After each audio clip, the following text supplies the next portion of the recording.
예, 오늘은 오바댜서를 제가 골랐습니다. 오늘까지는 설교를 해야 될 것 같고 또 연속성이 없는 부분을 고민을 하다가 오베아다를 골랐는데 제가 쭉 설교 준비를 하다가 타이핑을 하기 위해서 설교 원고를 딱 열어봤더니 제가 2015년 8월 5일 날 이 설교를 했더라고요. 오바댜서. 혹시 기억나십니까? 예, 잘 아마 안 나실 것 같아요. 저도 한지 잊어버렸으니까. 또 원고를 제가 쭉 살펴보니까 제가 또 오늘 설교 준비하면서 봤던 그 자료들보다 조금 미진한 부분도 눈에 띄어서 제가 좀 그 당시보다 보강을 해서 오늘 오바댜서 말씀을 우리가 살펴보고자 합니다. 또 제가 한 가지 오바댜서를 3년 전에 강의했음에도 불구하고 오늘 이렇게 다시 한번 강의한 이유는 우리나라의 현실이 어떠한 입장에서 북한을 바라봐야 될 것인가, 이렇게 좀 북한을 바라보는데 도움을 주는 성경이기 때문에 제가 3년 전에 강의를 했음에도 불구하고 오늘 이 시간에 다시 한번 이 오바댜서를 우리가 한번 살펴보기를 원합니다. 먼저 오바댜서의 좀 기본적인 배경들을 조금 말씀을 드리겠습니다. 오바댜서는 구약 성경 중에서 제일 짧은 성경입니다. 한 장밖에 되지 않습니다. 그런데 시대적 배경도 정확하지가 않아요. 특히 예언서를 읽다 보면은 유다의 왕 몇 년에, 아니면 북쪽의 이스라엘 왕 몇 년에 라는 그러한 표현이 있어서 어느 시대에 주어진 예언의 말씀인지 알 수가 있는데, 오바댜서에서는 우리가 읽었습니다만 그러한 내용들을 살펴볼 수가 없습니다. 그런데 오늘 본문 속에 기록된 사건을 통해서 어느 시대인가 유추해 볼 수는 있습니다. 여러분 11절 이하에 보면 이제 그 예루살렘이 멸망당하고 전쟁에서 패배하고 전리품을 동참하는 가운데 에돔이 동참했다라는 그러한 표현이 등장합니다. 이 표현을 통해서 주전 578년에 예루살렘이 멸망되었을 때, 이때를 배경하고 아마 그 예루살렘 멸망당한 이후에 기록된 성경으로 그렇게 추정해 볼 수가 있습니다. 저자는 누굽니까? 오바다의 묵시라 그랬습니다. 누구의 아들, 어느 지역에 살고 있는지 전혀 정보가 없습니다. 그 사람이 어떤 지파 사람인지, 어느 지역 사람인지, 어느 시대 사람인지 전혀 알 수 없기 때문에 우리는 이 저자에 대해서도 많은 정보를 가지고 있지 못합니다. 분명한 것은 구약 성경에서 오바댜라는 이름이 12명 정도 등장하기 때문에 구약 시대의 흔한 이름 중에 하나였던 사람, 여호와의 종, 여호와를 섬기는 자, 여호와를 예비하는 자라는 이름을 가진 선지자였을 것으로 그렇게 추정해 볼 수가 있습니다. 자, 오바댜서의 주제는 바로 무엇이냐? 에돔의 멸망을 담고 있어요. 에돔에 대한 멸망을 왜 다루고 있는 것일까? 에돔은 이스라엘과 애증의 관계였습니다. 저 쭉 역사를 거슬러 올라가게 되면 이삭이 쌍둥이 아들을 낳게 되지요. 에서와 야곱을 낳게 됩니다. 그때부터 경쟁하게 되고 그때부터 애증의 관계가 형성된 것입니다. 그래서 역사를 보면 그 같은 아브라함의 후손임에도 불구하고 이 에서와 이스라엘은 늘 다투고 또 이스라엘을 괴롭히는 그러한 이방 세력 중에 하나가 에돔이었습니다. 이렇게 이스라엘을 괴롭혔던 에돔에 대한 심판, 단순히 에돔에 대한 심판이 아니라 하나님을 거역했던 이방 민족들을 대표하는 의미를 가지고 이 오바댜서가 기록되었다라는 것을 우리가 기억하시면 되겠습니다. 자, 그러면 이제 이 오바댜서의 내용을 우리가 차례로 살펴보면서 한번 본문의 메시지를 우리가 이해할 수 있도록 살펴보도록 하겠습니다. 1절에서 4절까지는 에돔이 교만하다는 것을 하나님이 지적하시는 것을 말씀하고 계십니다. 1절 보면 에돔에 대해서 하나님 말씀하셨죠. 뭘 말씀하시느냐? 사자가 나라를 가운데 보내심을 받고 이르기를 너희는 일어날지어다 우리가 일어나서 그와 싸우자. 하나님께서 이 지금 전령들, 우리식으로 이야기하면 특사, 이러한 특사를 보내시면서 에돔을 공격하자고 지금 말씀하시는 그러한 내용으로 시작하십니다. 그런데 왜 하나님께서 에돔을 공격하십니까? 2절 보면 하나님께서 에돔을 매우 작게 그리고 멸시를 받게 멸망시키실 것을 말씀하셨어요. 그 이유가 3절에 기록되어 있습니다. 마음의 교만이 에돔을 속였다. 그렇게 이야기합니다. 그 마음의 중심에 교만함이 이 에돔 사람에게는 있었습니다. 왜 이들은 교만했느냐? 하나님의 말씀 가운데 보면은 3절에 보면은 바위 틈에 거주하며 높은 데 사는 이 지정학적인 특성을 가졌기 때문에 그렇습니다. 여러분, 에돔 지역은요 남북으로 120km 정도 되고요 동서로 30km 정도 되는 땅입니다. 그런데 에돔이란 그 지명의 뜻이 북다는 의미를 가지고 있어요.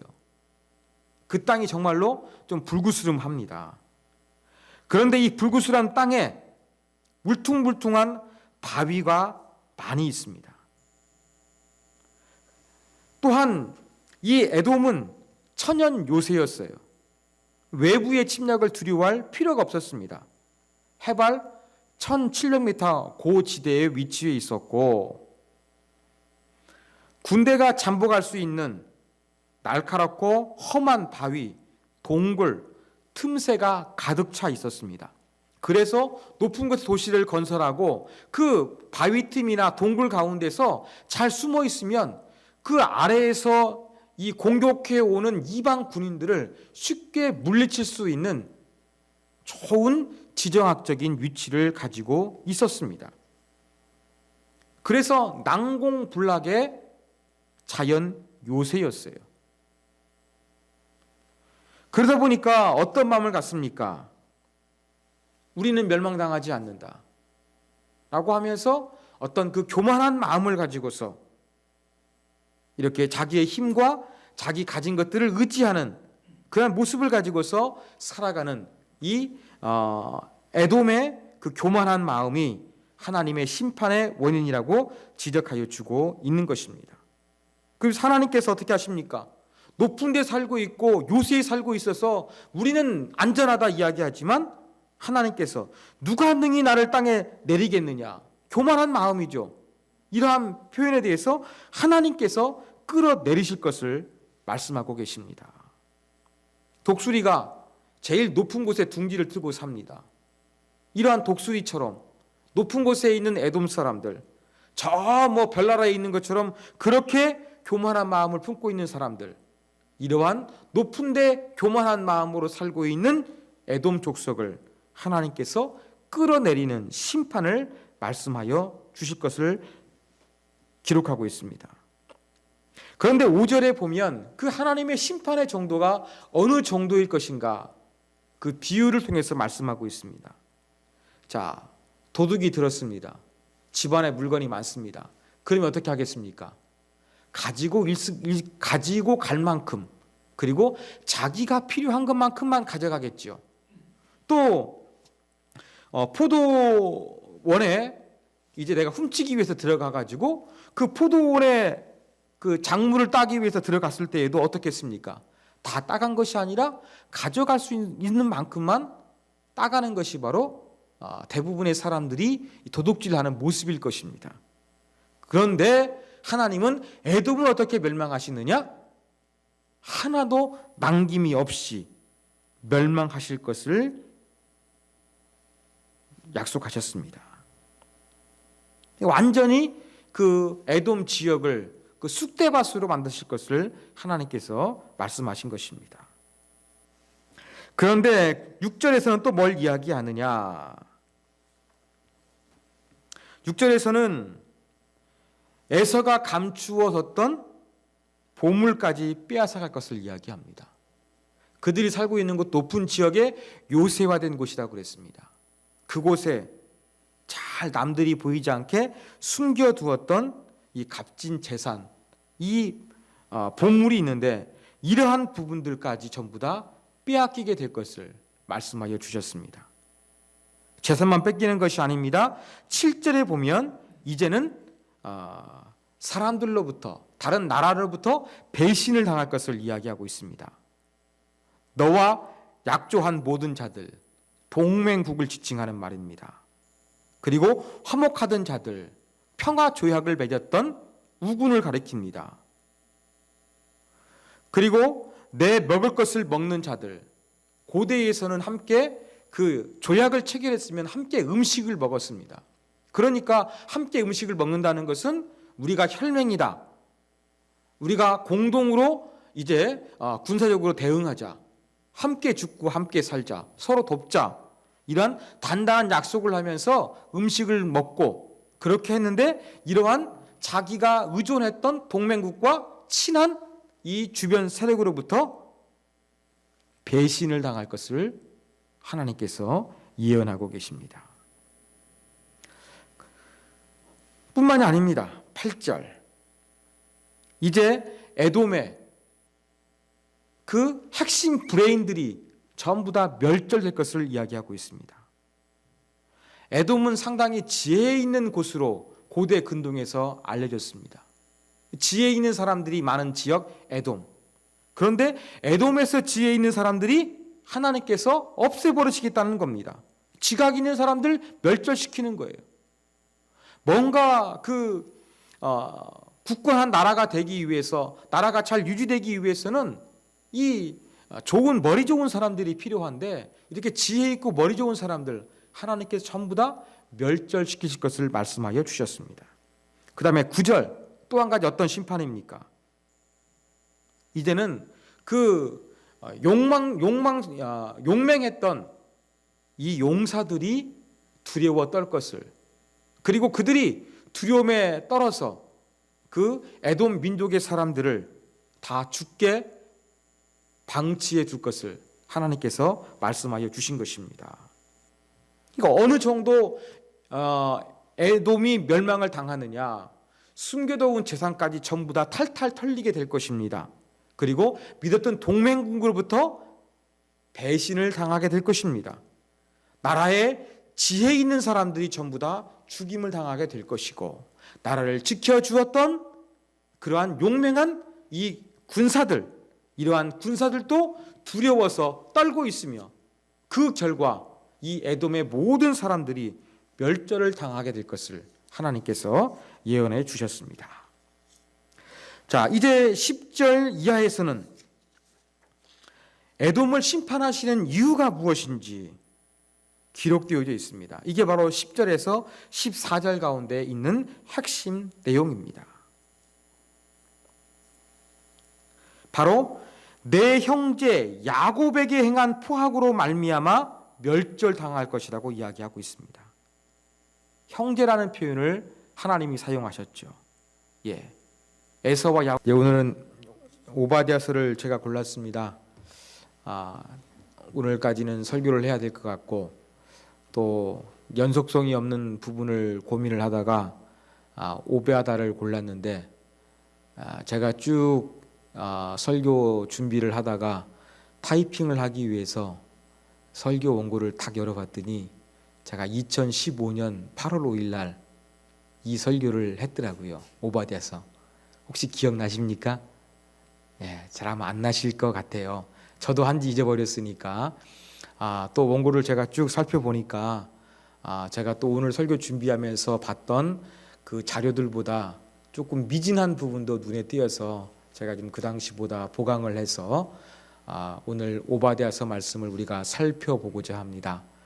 또 제가 한 가지 오바댜서를 3년 전에 강해했음에도 불구하고 오늘 이렇게 다시 한번 강해한 이유는 우리나라의 현실이 어떠한 입장에서 북한을 바라봐야 될 것인가, 이렇게 좀 북한을 바라보는데 도움을 주는 성경이기 때문에 제가 3년 전에 강해를 했음에도 불구하고 오늘 이 시간에 다시 한번 이 오바댜서를 우리가 한번 살펴보기를 원합니다.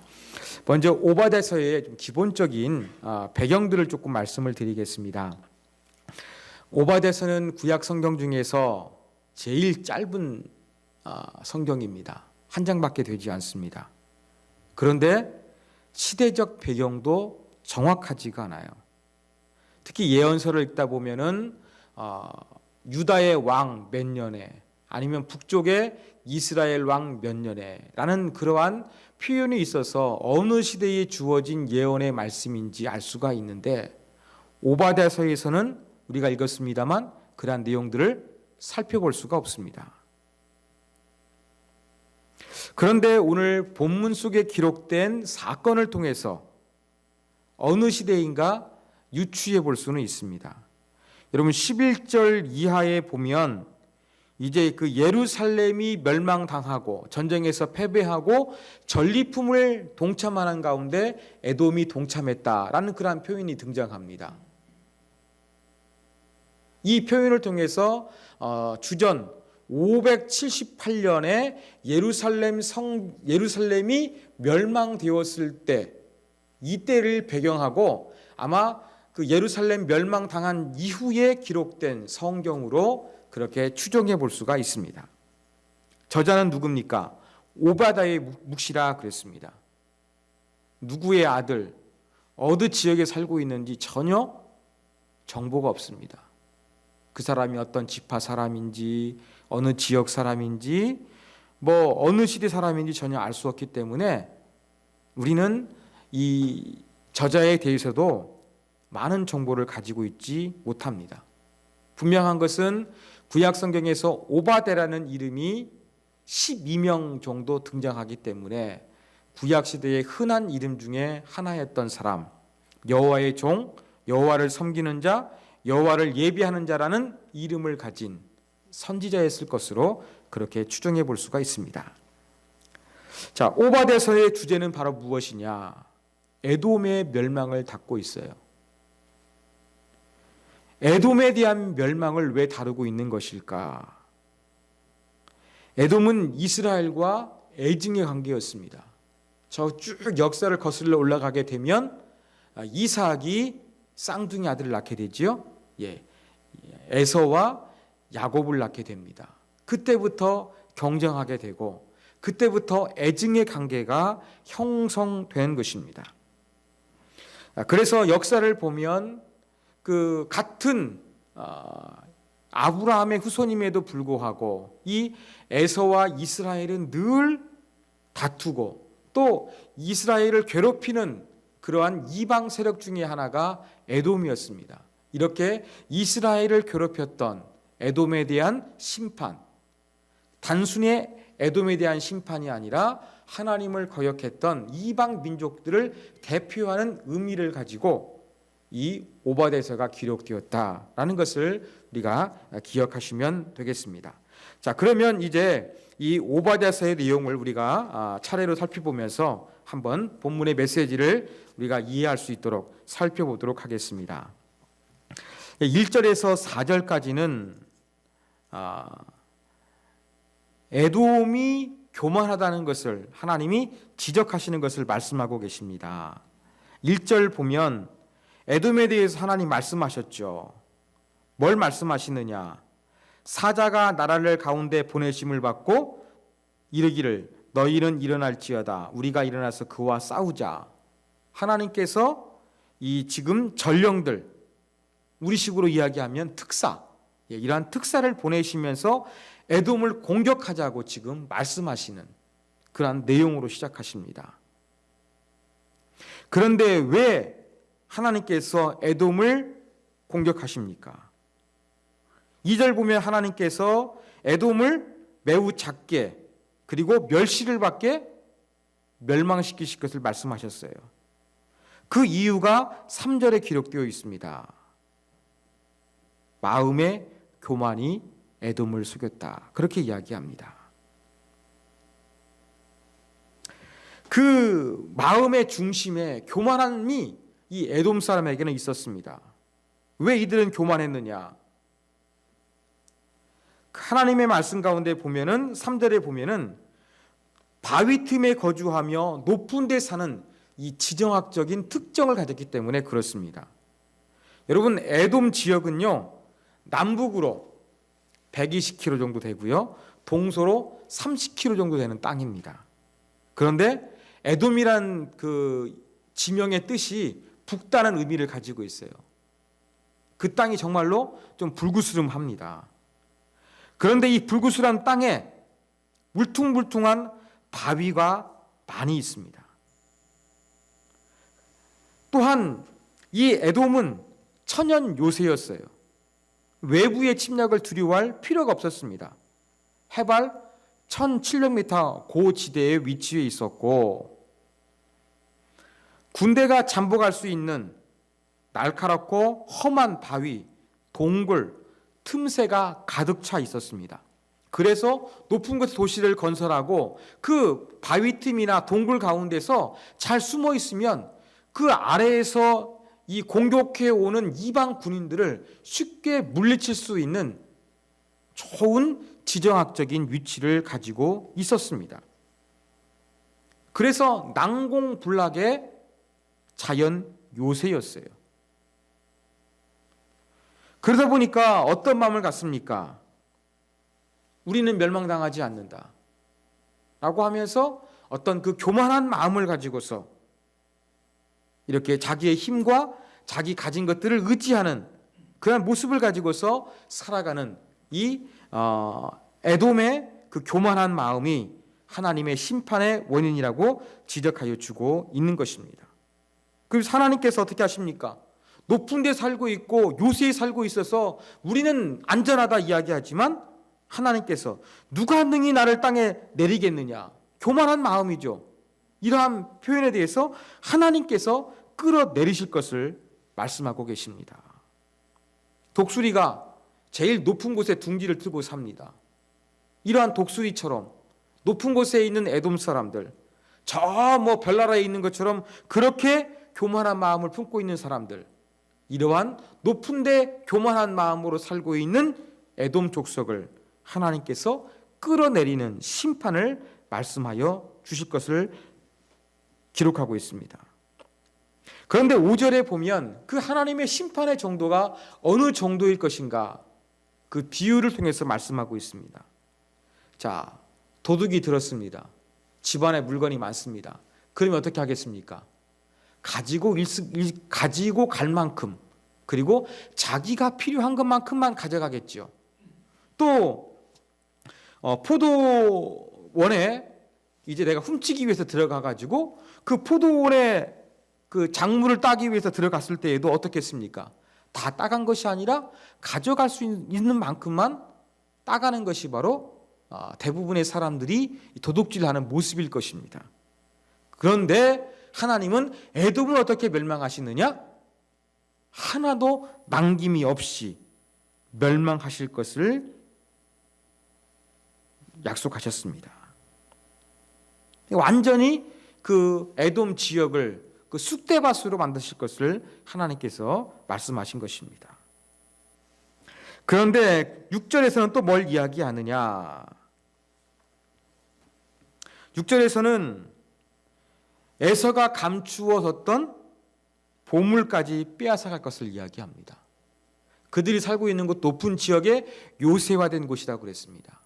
그곳에 잘 남들이 보이지 않게 숨겨두었던 이 값진 재산, 이 보물이 있는데 이러한 부분들까지 전부 다 빼앗기게 될 것을 말씀하여 주셨습니다. 재산만 뺏기는 것이 아닙니다. 7절에 보면 이제는 사람들로부터, 다른 나라로부터 배신을 당할 것을 이야기하고 있습니다. 너와 약조한 모든 자들, 동맹국을 지칭하는 말입니다. 그리고 화목하던 자들, 평화 조약을 맺었던 우군을 가리킵니다. 그리고 내 먹을 것을 먹는 자들, 고대에서는 함께 그 조약을 체결했으면 함께 음식을 먹었습니다. 그러니까 함께 음식을 먹는다는 것은 우리가 혈맹이다. 우리가 공동으로 이제 군사적으로 대응하자. 함께 죽고 함께 살자. 서로 돕자. 이러한 단단한 약속을 하면서 음식을 먹고 그렇게 했는데, 이러한 자기가 의존했던 동맹국과 친한 이 주변 세력으로부터 배신을 당할 것을 하나님께서 예언하고 계십니다. 뿐만이 아닙니다. 8절. 이제 에돔의 그 핵심 브레인들이 전부 다 멸절될 것을 이야기하고 있습니다.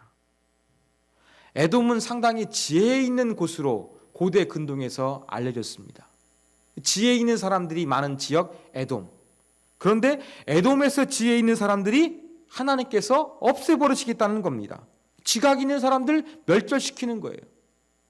뭔가 굳건한 나라가 되기 위해서, 나라가 잘 유지되기 위해서는 이 좋은 머리 좋은 사람들이 필요한데, 이렇게 지혜 있고 머리 좋은 사람들 하나님께서 전부 다 멸절시키실 것을 말씀하여 주셨습니다. 그 다음에 9절, 또 한 가지 어떤 심판입니까? 이제는 그 용맹했던 이 용사들이 두려워 떨 것을, 그리고 그들이 두려움에 떨어서 그 에돔 민족의 사람들을 다 죽게 방치해 줄 것을 하나님께서 말씀하여 주신 것입니다. 그러니까 어느 정도 에돔이 멸망을 당하느냐, 숨겨놓은 재산까지 전부 다 탈탈 털리게 될 것입니다. 그리고 믿었던 동맹국으로부터 배신을 당하게 될 것입니다. 나라에 지혜 있는 사람들이 전부 다 죽임을 당하게 될 것이고, 나라를 지켜주었던 그러한 용맹한 이 군사들, 이러한 군사들도 두려워서 떨고 있으며, 그 결과 이 에돔의 모든 사람들이 멸절을 당하게 될 것을 하나님께서 예언해 주셨습니다. 자, 이제 10절 이하에서는 에돔을 심판하시는 이유가 무엇인지 기록되어져 있습니다. 이게 바로 10절에서 14절 가운데 있는 핵심 내용입니다. 바로 내 형제 야곱에게 행한 포악으로 말미암아 멸절당할 것이라고 이야기하고 있습니다. 형제라는 표현을 하나님이 사용하셨죠. 에서와 야곱은 형제였습니다. 그런데 이 형제 민족인 이스라엘 민족을 향해서 악을 행했기 때문에 하나님이 그렇게 진노하사 강하게 멸절하실 것을 말씀하여 주신 것입니다. 그러면서 제가 아까 서두에 말씀드렸던 것처럼 바로 예루살렘이 멸망당할 때에 에돔이 어떤 입장을 취했는가를 말씀해 주고 있습니다. 내가 멀리 있었던 날, 이 부분에서는 날이라는 단어가 자주 등장하는데, 바로 이 에돔이란 나라가 예루살렘이 멸망당할 때 멀리 있었다는 이야기입니다. 수동적이죠. 이 당시에 그 정치적인 배경을 말씀드리면, 아수르라는 나라가 있었는데 아수르에 의해서 북쪽에 이스라엘이 멸망을 당했습니다. 근데 아수르에 의해서 에돔도 멸망당해서 속국이 되었어요. 근데 아수르에 이어서 이 중동의 패권을 누가 가졌느냐? 바벨론이 세계 최강의 나라가 되었습니다. 그래서 이 에돔도 바벨론의 속국이었어요. 바벨론이 예루살렘을 공격할 때에 같이 동참했던 거예요. 근데 처음에는 표현 어떻습니까? 그 예루살렘을 공격하는 때 바벨론이 멀리 섰었어요. 처음에는 이렇게 좀 수동적인 것 같았는데 어떻게 하느냐? 성문에 들어가고 제비를 뽑는 거. 뭐 합니까? 예루살렘 멸망시킨 다음에 노략물, 전쟁하는 이게 정말 중요했습니다. 전쟁에서 이겨서 전리품들을 제비 뽑아서 나눠가는 일에 여기에 에돔도 동참했다는 거예요. 그러한 내용들에 대해서 바로 쭉 이 형제 나라에 대해서 방관하고 도와주지 못하고 오히려 예루살렘이 멸망될 때에 앞장서서 동참했던 그러한 에돔의 죄악을 하나님께서 말씀하여 주셨습니다. 그런데 더 점점점 갈수록 악한 부분들이 표현되고 있습니다. 형제가 재앙당할 때 방관했고요, 수동적으로. 그렇지만 예루살렘이 무너지니까 기뻐합니다. 12절에 보니까. 그리고 예루살렘의 전리품을 나눌 때 동참했고, 심지어 14절에 보면 이제 멸망당해서 예루살렘 사람들이 도망가잖아요. 그때 도망가는 사람들을 사거리에서 막고 노예로 팔아 넘기는 아주 이러한 잔인한 일을 저질렀던 에돔의 죄악으로 말미암아 하나님께서 에돔을 심판하실 것이다. 이것을 말씀하여 주고 계십니다. 자, 심판의 이유가 있습니다. 그래서 심판을 내리실 것을 이야기하는데 15절에 보면 여호와께서 만국을 벌할 날이 가까웠나니 이야기합니다. 에돔의 심판을 내리겠다고 하는데 만국을 벌할 것을 이야기합니다. 아까 제가 서두에 말씀드린 대로 에돔은 이스라엘과 애증의 관계이기도 했지만 에돔이 선택된 이유는 바로 이방 민족을 대표했기 때문에 바로 하나님께서 에돔을 포함한 이방 민족들에게 이제 심판을 내릴 것을 말씀하시면서 그 이방 민족을 심판할 때에 에돔도 멸망당하실 것을 말씀하고 있습니다.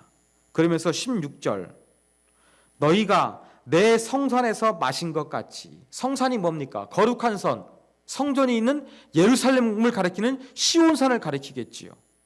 예루살렘을 정복하고 거기에서 승리의 포도주잔을 나누어 마셨어요. 그런데 이제 하나님이 심판하셔서 어떻게 될 것이냐? 에돔뿐만 아니라 만국인이 이제는 하나님의 진노의 잔을 마실 것을 말씀하고 있습니다. 그런데 여기에서 말씀하고 있는 이 진노의 잔은 어떤 잔이냐면 막 억지로 막 그렇게 마시는 거 있지 않습니까? 그러한 표현이에요. 막 술 못 먹는데 억지로 마시라고 막 권해주면은 그것처럼 괴로운 일이 없을 것입니다. 하나님께서 그렇게 진노의 잔을